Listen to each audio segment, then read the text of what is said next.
j'ai des boulets en fait. Mon éducation, des difficultés à entrer en contact avec les gens. J'arrive pas vraiment à garder mes amis non plus. J'ai l'impression que rien ne va. Au travail, c'est difficile. J'ai l'impression que les gens ne m'aiment pas. En fait, que tout le monde m'en veut. Je sais pas si je deviens un peu parano, mais voilà, je suis pas non plus très bienveillante à mon égard. J'ai l'impression que tout est ma faute, que je vaux pas la peine. Je vaux vraiment pas la peine d'exister, et puis que c'est normal que les gens m'aiment pas trop. Et depuis quand vous avez cette impression? Depuis quand vous avez cette impression? Et ça fait à peu près, ça fait 2 ou 3 ans maintenant. Et plus ça va, plus je glisse doucement, et moins j'arrive à remonter la pente. Alors, je ne sais pas, je sais plus quoi faire, en fait. Vous savez, Marie-France, vous devez prendre conscience. Écoutez, je peux vous parler en toute honnêteté?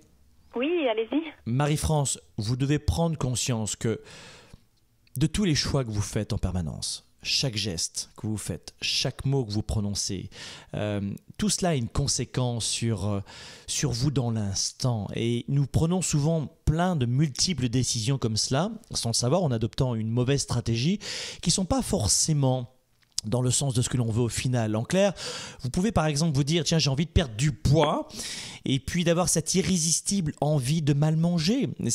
Votre action dans l'instant est aux antipodes de votre projet de vie ou votre objectif dans l'instant. Donc, toutes vos décisions ont un véritable impact sur votre psychologie, sur vos résultats, sur vos émotions, sur votre état, mais aussi sur les autres. C'est-à-dire qu'à chaque fois que vous prenez des décisions, même inconscientes, je vous l'ai dit, ça a un impact sur vous, ça je viens de vous le rappeler, mais n'oubliez pas que tout cela a un impact aussi sur les autres.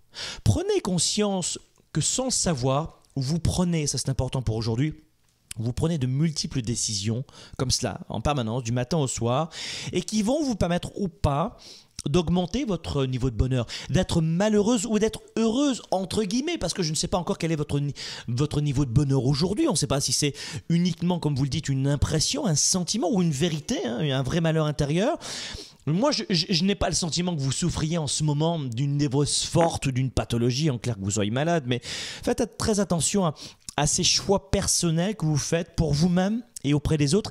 Et tout cela a un impact sur votre psychologie et sur les autres. Donc, en clair, rapidement, parce qu'évidemment, on est dans une émission en ce moment, mais faites en sorte d'analyser et de rendre conscient avec des amis, avec vos proches, avec votre conjoint, avec peut-être un coach ou peu importe, mais faites en sorte, de quelque façon que ce soit, de faire remonter à la conscience, de rendre vraiment conscient les choix, les mots, les actions que vous vous dites en permanence, de façon à ce que vous puissiez ensuite, avec ce panel d'actions conscientes, de dire tiens finalement, les décisions que je prends ne sont pas forcément toujours les bonnes.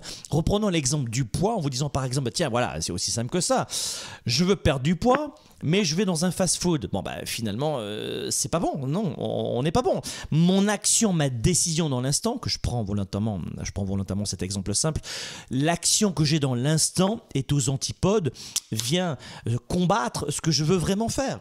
Donc, l'astuce numéro 1, Marie-France, c'est de conscientiser les prises de décision, même petites, que vous prenez dans l'instant ou les petites actions que vous menez chaque jour et de voir quel impact tout cela peut avoir sur votre état d'esprit, sur votre psychologie et ensuite sur les autres.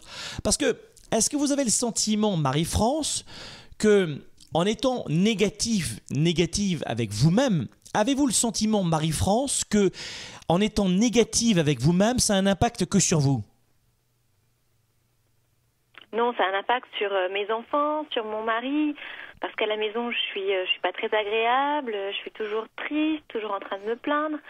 Bref, ça fait plein de dommages collatéraux sur tout le monde et autour de moi. Et j'en suis encore plus navrée, plus triste. Justement, vous devez prendre conscience que les réflexes, les décisions, les habitudes ou même la façon de penser que vous avez au quotidien a un impact sur vous, mais sur les autres. Ça veut dire que qu'est-ce qui va se passer? Non seulement vous allez avoir tendance à être négative avec vous-même, ça on vient de le comprendre, mais l'effet elliptique qui se passe ensuite, c'est que sans le savoir, vous pouvez être agressive, négative ou faire preuve de rejet envers les autres, ne pas vous en rendre compte et ensuite de vous dire tiens, j'ai été rejeté.